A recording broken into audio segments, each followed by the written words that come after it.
First ஒரு விஷயத்த தெளிவா சொல்றேன்.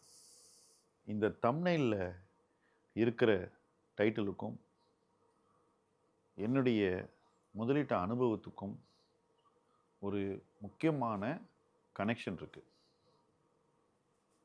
அது என்ன தெரியுமா?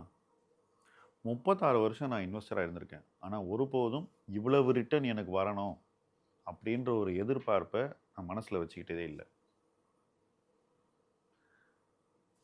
இதுல இன்ட்ரஸ்டிங்கான இன்னொரு அம்சம் என்னன்னா, நான் என்ன ஃபீல் பண்றேன்னா, இந்த மாதிரி ஒரு ரிட்டர்ன் எக்ஸ்பெக்டேஷன் இல்லாம கடுமையாக முதலீட்டுல கவனம் செலுத்தினனால தான், என்னால நல்ல ரிட்டர்னே ஏர்ன் பண்ண முடிஞ்சது அப்படின்னு நான் முழுவதும் நம்புறேன்.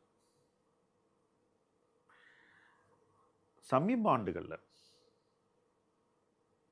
பங்குச்சந்தையில கோடிக்கணக்கான முதலீட்டாளர்கள் உள்ள வந்திருக்காங்க. அவங்க எல்லாரும் மியூச்சுவல் ஃபண்ட்ல இன்வெஸ்ட் பண்றாங்க. நேரடி பங்குல இன்வெஸ்ட் பண்றாங்க. எல்லோருமே எத வச்சுக்கிட்டு பங்கு வாங்க வந்தாங்கன்னாக்கா, ஹை ரிட்டர்ன் சம்பாதிக்க முடியணும் அப்படின்ற ஒரு எதிர்பார்ப்ப வச்சுதான். தொடர்ந்து எதனால முதலீடு பண்ணாங்க? What encourage them to continuously invest?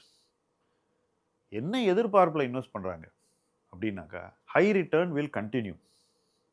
தொடர்ந்து அதிக வருவாயை பங்குகள் மூலம் ஈட்ட முடியும் அப்படிங்கிறது.